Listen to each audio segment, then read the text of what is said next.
The event was the talk of the season. It wasn't just any wedding, it was the wedding, an affair that would bring together two of the wealthiest families in the city. The bride's family, the Hartfords, were social elites, old money that carried with it the weight of several generations of unbroken privilege.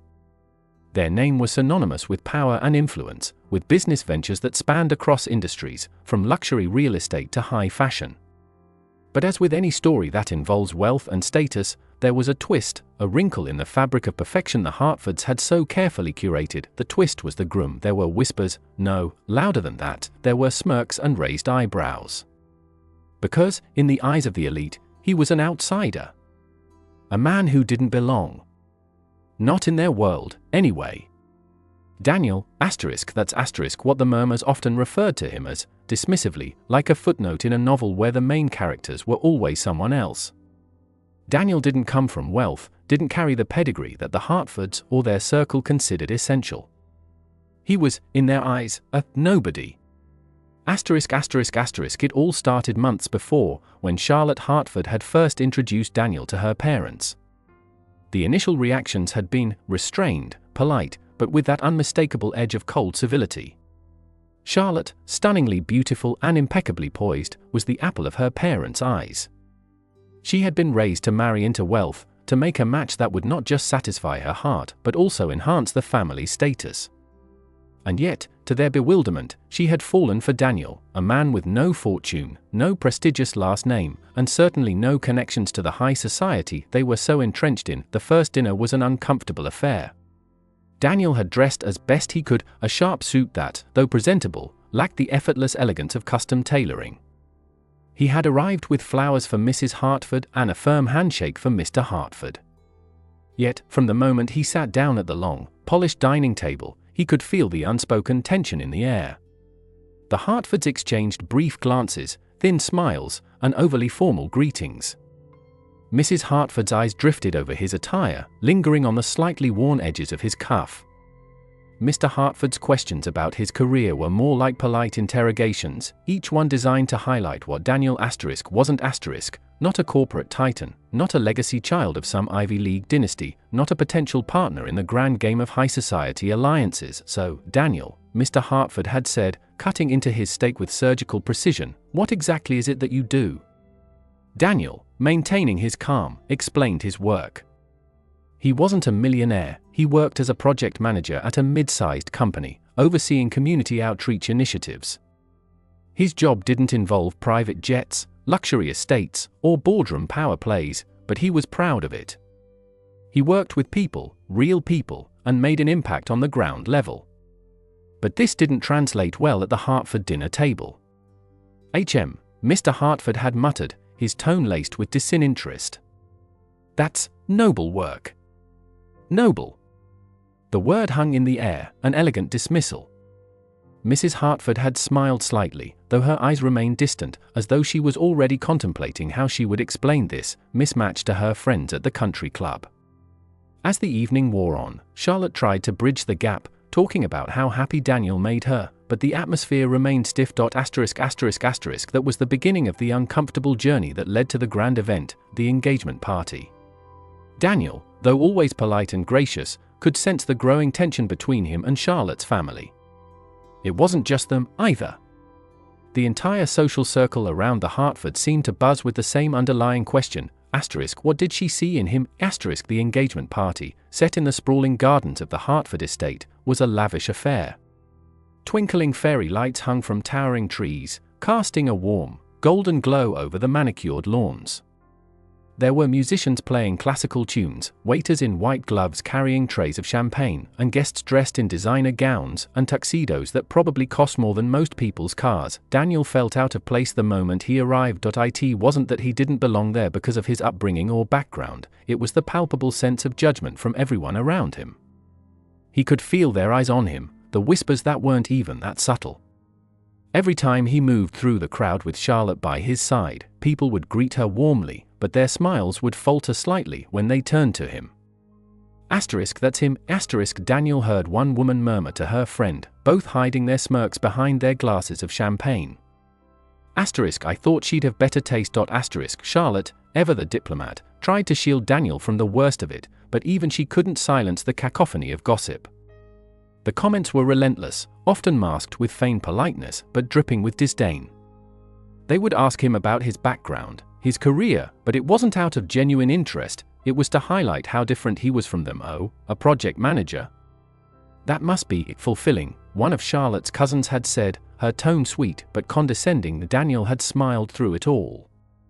He knew what they thought of him, but he was there for Charlotte. The love they shared was real, and that's what mattered, even if her family and friends couldn't see it. Still, it was hard to ignore the way people dismissed him with their eyes, their shallow, empty compliments, and their polite but hollow smiles. As the evening wore on, the tension grew more suffocating. The guests had loosened up with wine and champagne, and with that, their inhibitions lowered. The laughter became louder, the jabs more frequent. Daniel could hear snatches of conversation as he moved through the garden, each one a dagger aimed at his heart. His nice, I suppose, one of the Hartford uncles was saying to a group of men gathered near the bar. But can you imagine him sitting at the head of the table during the holidays? I give it a year, tops. The group laughed. Daniel clenched his jaw, trying not to let it get to him. He didn't want to make a scene, didn't want to give them the satisfaction of knowing their words hurt him. But it was hard. Hard to stand there and be judged by people who knew nothing about him, who measured worth only in bank accounts and family names. Charlotte was busy greeting guests when Daniel wandered over to the garden's edge, taking a moment to breathe. He stood near the fountain, watching the water cascade down in a soothing rhythm, trying to calm the frustration that was bubbling up inside him. You all right? Daniel turned to see Henry, Charlotte's older brother, standing nearby with a glass of scotch in hand. Henry was one of the few people in the Hartford family who had been somewhat decent to him, though even his politeness had its limits. He was polite, but distant, civil, but never warm. Yeah, I'm fine, Daniel replied, though the words felt hollow. Henry took a sip of his drink, studying Daniel for a moment. Look, man, he said after a beat, I'm not gonna sugarcoat it. You're different from the kind of guy we all thought Charlotte would end up with. Daniel said nothing, letting Henry continue, but Henry added, I guess that's not really up to us, is it? If she's happy, that's all that should matter, right? Daniel appreciated the sentiment, but the way Henry phrased it made it clear that he, too, wasn't entirely convinced. It wasn't an outright insult, but it wasn't exactly an endorsement, either. The engagement party had begun to blur into a whirl of champagne glasses, laughter, and an undercurrent of judgment that Daniel could feel settling on his shoulders like a weight.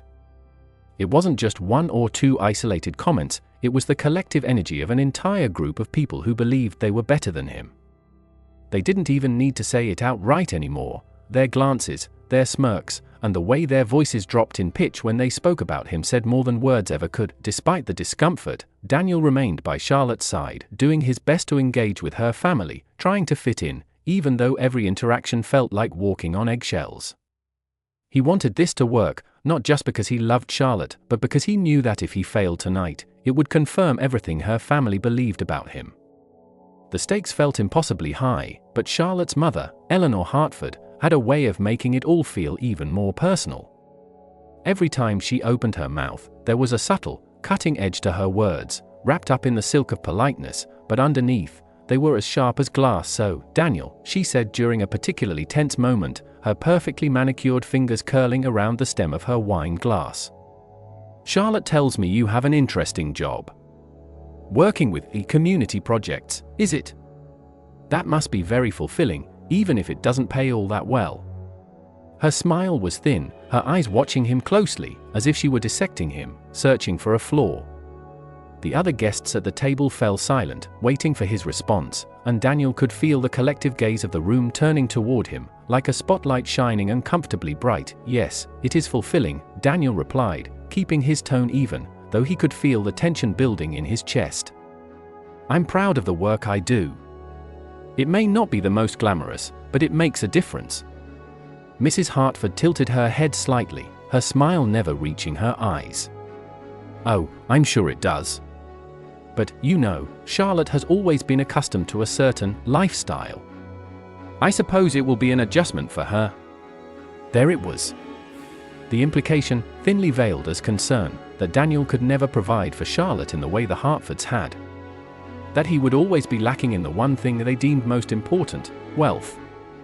And though she didn't say it outright, the message was clear: he wasn't enough. Daniel forced himself to smile, though his grip on his drink tightened. Charlotte and I have talked about it, and we're both committed to building a life together. We may not have everything right away, but we'll have what matters. The conversation shifted after that, but the unease lingered, hanging over him like a shadow. Mrs. Hartford had planted the seed, and Daniel could feel it growing in the back of his mind, the doubt creeping in. Was he really enough for Charlotte?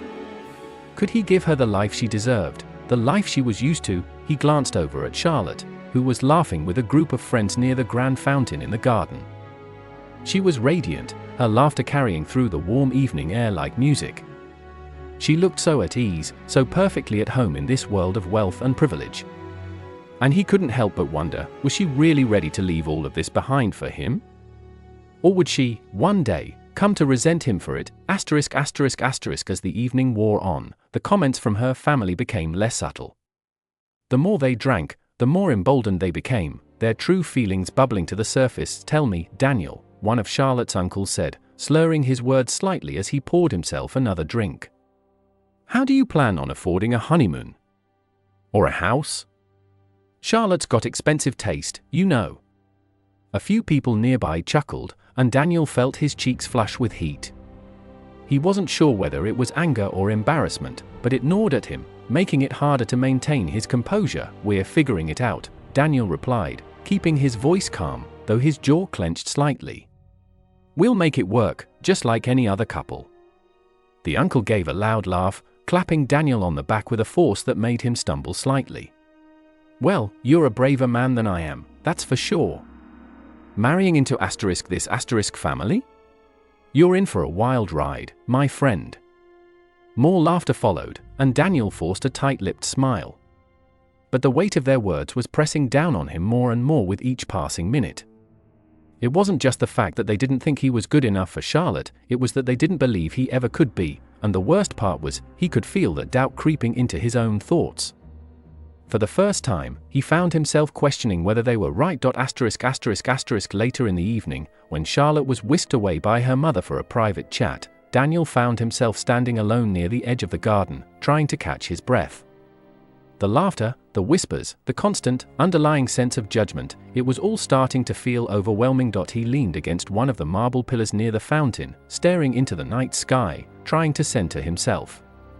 He had always known that this would be hard, that marrying into a family like the Hartfords would come with its challenges. But he hadn't anticipated just how isolating it would feel. No matter how much he loved Charlotte, there was no escaping the fact that her family didn't see him as one of them. "They never would." "You look like you could use a drink," a voice said from behind him. Daniel turned to see Henry, Charlotte's older brother, standing there with a glass of whiskey in each hand. He held one out to Daniel, who accepted it gratefully. "Thanks," Daniel said, taking a sip. The whiskey burned on the way down, but it was a welcome distraction from the gnawing discomfort in his chest. Henry leaned against the pillar next to him, glancing out at the party. "They're a lot to handle, aren't they?" he said with a wry smile. Daniel let out a small, humorless laugh. "That's one way to put it." Henry nodded, taking a long drink from his glass. "Look, I know my family can be intense. They've got their way of doing things, and they don't take kindly to anyone who doesn't fit the mold. But Charlotte's always been different. She doesn't care about all that." "I know," Daniel said quietly, though the doubt still lingered. "It's just hard sometimes. Feeling like I'm always being judged, like I'm not good enough for her." Henry was silent for a moment, then he turned to Daniel, his expression serious. "You are good enough for her. Don't let them make you think otherwise. Charlotte wouldn't be with you if she didn't believe in you. And neither would I." Daniel glanced at him, surprised by the honesty in his tone. Of all the people in the Hartford family, Henry had always been the most distant, the most reserved. But in this moment, Daniel could see that maybe, just maybe, Henry wasn't as cold as he had thought. "Thanks," Daniel said, feeling a small weight lift off his shoulders. Henry gave him a nod, then pushed off the pillar, heading back toward the party. Don't let them get to you, he called over his shoulder. They'll come around eventually. Daniel watched him go, feeling a little more grounded. Maybe Henry was right. Maybe he just needed to give it time, let them see that he was serious about Charlotte, that he wasn't going anywhere. But as the night wore on, the doubts remained. It was late by the time the party began to wind down, and the garden was bathed in the soft glow of the fairy lights, casting long shadows across the manicured lawns. The air was cooler now, and Daniel found himself standing near the fountain once again, watching as the last of the guests slowly made their way out. Charlotte found him there, slipping her hand into his, her touch warm and familiar. "Hey," she said softly, leaning her head against his shoulder. "You okay?" Daniel nodded, though he wasn't entirely sure if it was true. "Yeah, I'm fine. Just a long night." She smiled, tilting her head up to look at him. "They can be a lot to handle, can't they?" "You could say that," Daniel replied, trying to keep his tone light, but Charlotte could see right through him. "Don't let them get to you," she said, her voice gentle but firm. "They don't know you like I do. And they'll come around. I know they will." Daniel wanted to believe her, but he couldn't shake the feeling that this was just the beginning. That no matter how much he tried to prove himself, there would always be that lingering doubt, that question of whether he was truly enough for someone like her. But for now, with her hand in his, he allowed himself to believe that maybe, just maybe, things would be okay. At least for tonight. As the days went on following the engagement party, Daniel couldn't shake the feeling of unease that had taken root in him. He had tried to brush off the comments, the subtle insults, the pointed jabs about his financial situation, but they lingered in the back of his mind, replaying over and over like a broken record. Charlotte had done her best to reassure him, reminding him that her love for him was real and unwavering. But no matter how many times she told him that, there was still a part of Daniel that couldn't fully believe it. The weight of her family's judgment pressed down on him more than he cared to admit. It was especially hard when Charlotte's mother, Eleanor Hartford, seemed to find new ways to needle him every time they crossed paths. Whether it was a comment about his job, his apartment, or his ability to support a family, she always managed to make him feel small, as though he was constantly on trial. "You must understand, Daniel," she said one afternoon when they had stopped by the Hartford estate to finalize some wedding details. "It's not that I don't appreciate what you do for the community. But Charlotte has grown up with a certain standard, and I just worry that she might find it difficult to adjust." Daniel had heard variations of this same line so many times now that it had almost lost its sting. "Almost. We're working together to build a future," Daniel replied evenly, though his jaw clenched ever so slightly. "It's not about where we start, it's about where we end up." Eleanor gave him a tight-lipped smile, her eyes gleaming with polite skepticism. "Of course, dear. I'm sure you'll find your way." The conversation ended there, but the unspoken words lingered in the air like smoke. The wedding planning itself had taken on a life of its own. What Daniel had imagined would be a relatively simple event, a celebration of love shared with friends and family, had morphed into something entirely different under the Hartford family's influence. Suddenly, there were decisions to be made about 5-course dinners, designer flower arrangements, and live entertainment flown in from across the country.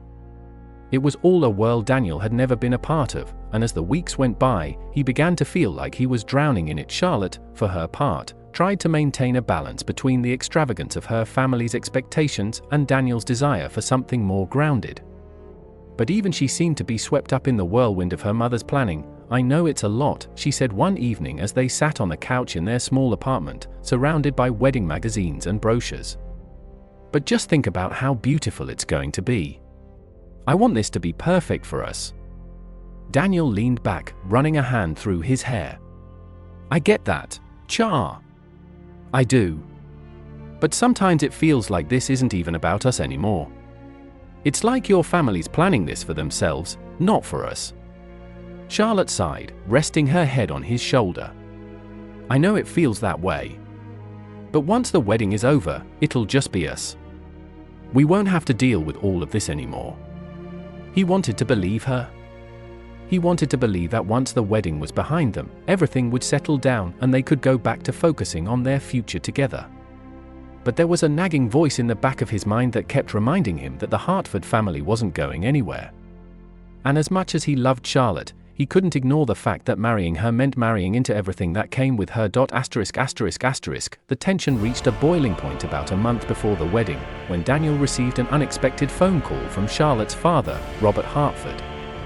It was the first time the older man had ever reached out to Daniel directly, and the tone of the conversation left Daniel feeling as though he had stepped into a trap. "Daniel, I'd like to have a word with you about the wedding," Robert said, his voice calm but authoritative. "Sure," Daniel replied, though his stomach tightened at the thought. "What's on your mind?" "Well, Eleanor and I have been talking, and we've been thinking about the guest list.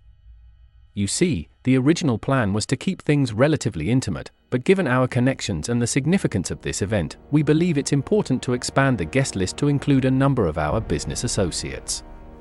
After all, this wedding isn't just a personal event, it's a reflection of our family." Daniel had to pause for a moment to process what he was hearing. A reflection of their family? What about him? "What about Charlotte? I understand that, Mr. Hartford," Daniel said slowly, "but Charlotte and I were hoping to keep the wedding more personal. It's our day, and we want it to reflect who we are." There was a beat of silence on the other end of the line, and when Robert spoke again, his tone was a shade colder. "Of course, Daniel. But you must understand that when you marry into a family like ours, there are certain expectations. This wedding is not just about you and Charlotte, it's about what it represents." Daniel felt his chest tighten. What it represented star. That was the crux of it, wasn't it? To the Hartfords, this wasn't just about love or commitment, it was about image, about status, about maintaining the facade of perfection that they had built around themselves. "I appreciate that," Daniel said, struggling to keep his voice steady, "but at the end of the day, it's still our wedding. We're the ones getting married, and we need to be able to make decisions that reflect that." Robert's sigh on the other end of the line was barely audible, but it spoke volumes. "I see. Well, I hope you'll consider our position, Daniel. After all, we're family now." The call ended shortly after that, but Daniel was left feeling more isolated than ever. Family. That word had never felt more loaded. As the wedding day drew closer, the pressure mounted. There were constant meetings with wedding planners, dress fittings, venue tours, and more than a few arguments about seating arrangements and guest lists.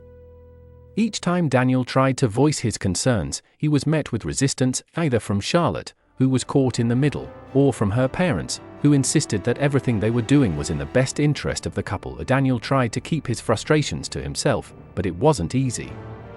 He could feel the weight of it all bearing down on him, suffocating him.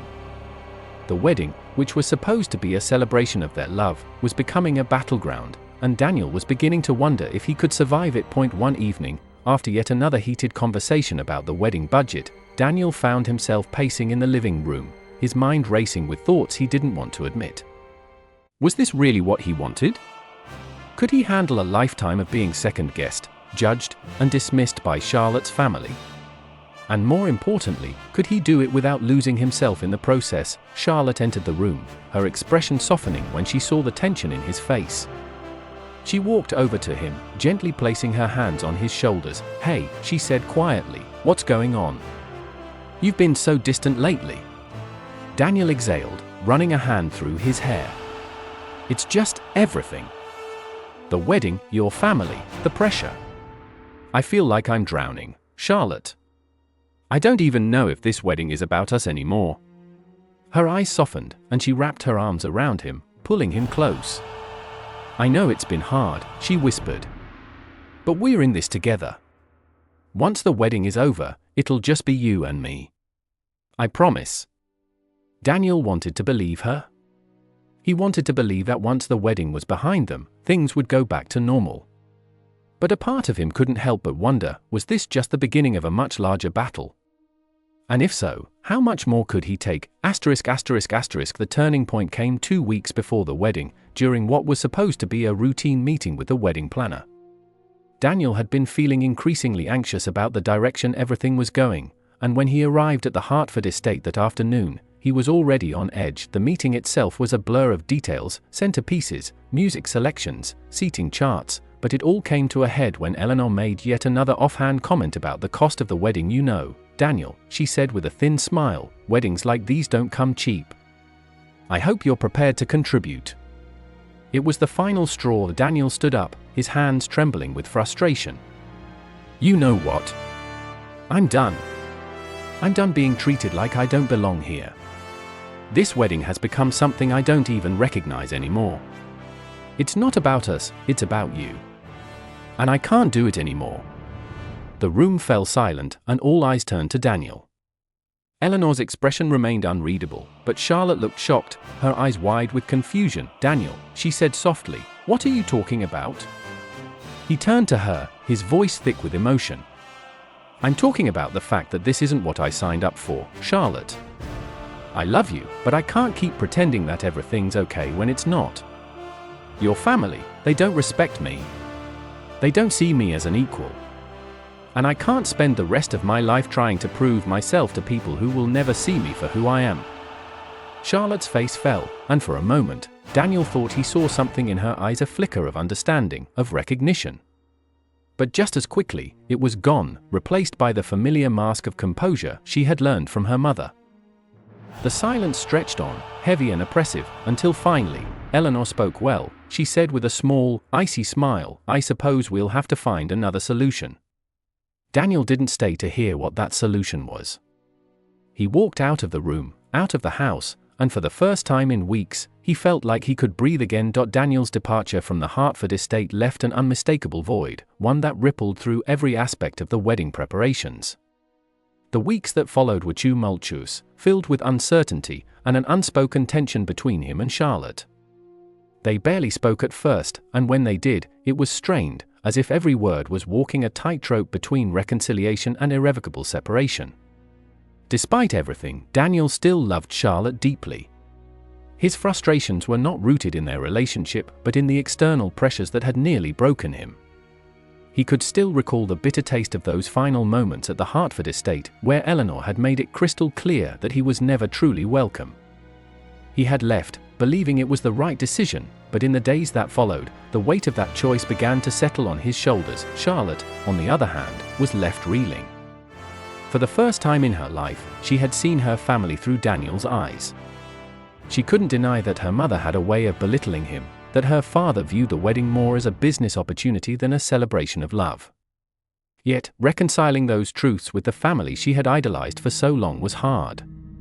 In many ways, she had always been caught between two worlds, the privileged existence she was born into and the simpler, more genuine life Daniel had shown her. But now, standing at the precipice of their future, Charlotte felt like she was being asked to choose between them. It wasn't long before Eleanor noticed the change in her daughter's demeanor. She had always prided herself on being able to read people, especially her own flesh and blood, and there was no mistaking the unease that now clouded Charlotte's once bright eyes. "Darling," Eleanor said one afternoon, her tone dripping with faux concern, "you've been so distant lately. Is everything all right?" Charlotte hesitated for a moment, weighing her words carefully. "I've just been thinking a lot about the wedding. About Daniel."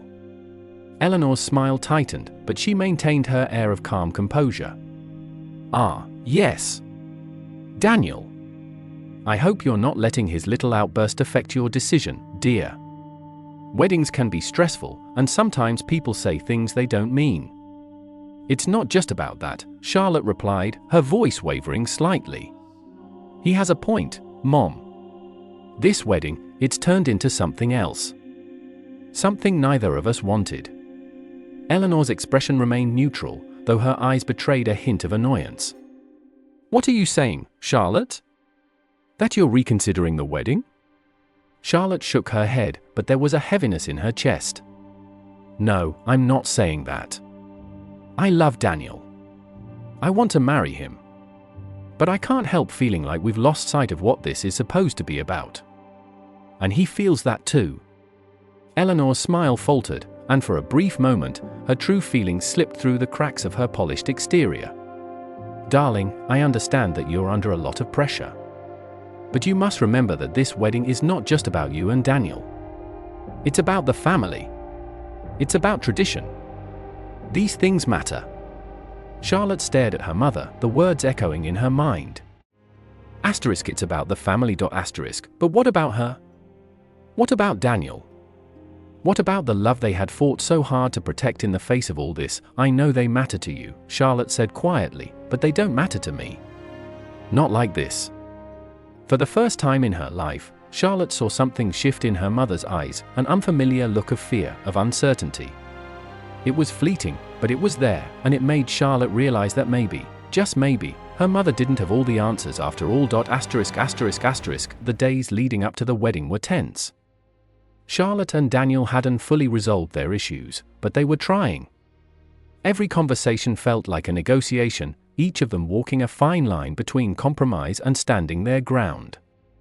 It was exhausting, emotionally draining, and yet, there was still a spark of hope that maybe, somehow, they could make it through this. The night before the wedding, Daniel found himself alone in the quiet of their apartment. Charlotte was at her parents' house, as tradition dictated, and he couldn't shake the feeling that something monumental was about to happen. He sat on the edge of the bed, staring at the engagement ring he had given her, the symbol of the future they had promised to build together. But now, that future felt uncertain, as though it was hanging by a thread. A knock at the door startled him from his thoughts. He wasn't expecting anyone, and for a brief moment, he considered not answering. But curiosity got the better of him, and he made his way to the door. Standing on the other side was Robert Hartford. Mr. Hartford? Daniel's surprise was evident, and he stepped aside to let the older man in. Robert entered the apartment, his usual air of confidence slightly diminished. For a moment, neither of them spoke, and the silence between them was heavy, almost suffocating. I wanted to talk to you, Robert finally said, his voice uncharacteristically soft. About the wedding. About Charlotte. Daniel crossed his arms, his guard still up. What about it? Robert sighed, running a hand through his neatly combed hair. I know you and I haven't always seen eye to eye. And I know that this wedding has turned into something different than what you imagined. That's an understatement, Daniel muttered, but he let Robert continue. The truth is, I'm not blind to what's been happening. I know my wife has a way of pushing people. She's always been like that. But at the end of the day, all she wants is what's best for Charlotte. Daniel raised an eyebrow. And what about what's best for me? For us? Robert met his gaze, and for the first time, Daniel saw a glimmer of something genuine in the older man's eyes. That's why I'm here. I wanted to tell you that, if you're having second thoughts, if you're not sure about going through with this, I understand. Daniel blinked, taken aback by the admission. He hadn't expected this. Not from Robert. I love my daughter, Robert continued, his voice thick with emotion. And I want her to be happy. I know I haven't always shown it, but that's what matters most to me. So, if you need to walk away, if you think that's what's best for both of you, I won't stop you. Daniel stared at him, the weight of the moment pressing down on him. He had spent so long feeling like he was fighting against the Hartford family, and now here was Robert, offering him an out. But did he want it? Did he want to walk away from Charlotte, from the life they had planned together? Or was there still a chance they could make it work? I appreciate that, Daniel said slowly, but I'm not walking away. I love Charlotte, and I'm not going to let anything, or anyone, come between us. Robert nodded, a look of quiet respect crossing his face. I admire that. More than you know. With that, Robert turned to leave, but before he walked out the door, he paused and glanced back at Daniel. Just don't lose sight of what matters. The wedding, the family, it's all secondary. What's important is the two of you. Don't let the rest get in the way. Daniel nodded, his mind racing with everything Robert had said. As the door closed behind him, Daniel felt a strange sense of clarity. For the first time in weeks, he knew what he had to do. The morning of the wedding dawned bright and clear, a perfect day for what was supposed to be the happiest moment of their lives. But as Daniel stood in the quiet of the church, waiting for the ceremony to begin, he couldn't shake the feeling that something was still off. He glanced at his reflection in the mirror, adjusting the cufflinks that Charlotte had given him as an engagement gift. They were simple, understated, just like the life they had always envisioned for themselves. But now, as he looked at them, they felt like a reminder of everything that had been overshadowed by the extravagance of the Hartford family's plans. The sound of the church doors opening pulled him from his thoughts, and he turned to see Charlotte standing at the entrance, her wedding dress flowing around her like a cloud. She looked beautiful, breathtaking even, but there was a tension in her expression, a nervousness that mirrored his own. Without a word, she walked toward him, her hands trembling slightly as she reached out to take his. "Daniel," she whispered, her voice barely audible. "I don't know if I can do this." His heart skipped a beat. "What do you mean?" She swallowed hard, her eyes glistening with unshed tears. "I've been thinking about everything, about us, about the wedding, about my family. And I can't help feeling like we've lost something along the way." Daniel squeezed her hand gently, his own emotions threatening to overwhelm him. "We haven't lost anything, Charlotte. We're still us. And no matter what happens today, no matter what your family says or does, that's what matters." Charlotte shook her head, her voice trembling. "But what if that's not enough? What if we can't make it work?" Daniel cupped her face in his hands, his thumb brushing away a stray tear that had escaped down her cheek. "We'll make it work. Because I love you. And I know you love me. That's all we need." For a long moment, they stood there in the quiet of the church, the weight of the world pressing down on them. But in that silence, something shifted between them. The doubts, the fears, the insecurities, they didn't disappear, but they no longer felt insurmountable. Together, they could face whatever came next. Finally, Charlotte nodded, a small, fragile smile tugging at her lips. "Okay," she whispered. "Let's do this." And as they stood side by side, ready to take that final step into their future, Daniel knew that no matter what challenges lay ahead, they would face them together. The ceremony began, and as they exchanged their vows, it wasn't the lavish surroundings or the disapproving glances from Eleanor that mattered. It was the love they had for each other, the bond they had forged through every trial and tribulation. When Daniel finally took the microphone to give his speech at the reception, the room fell silent. The rich in-laws watched him with barely concealed disdain, still believing that he wasn't good enough for their daughter. But as Daniel spoke, his voice steady and confident, he didn't care about their judgments. "I may not have the wealth or status that some of you value," Daniel said, his eyes locking with Charlotte's, "but what I do have is the love of this incredible woman. And that's worth more to me than anything money can buy." The crowd was silent, but Daniel didn't need their approval. He had everything he needed standing right beside him.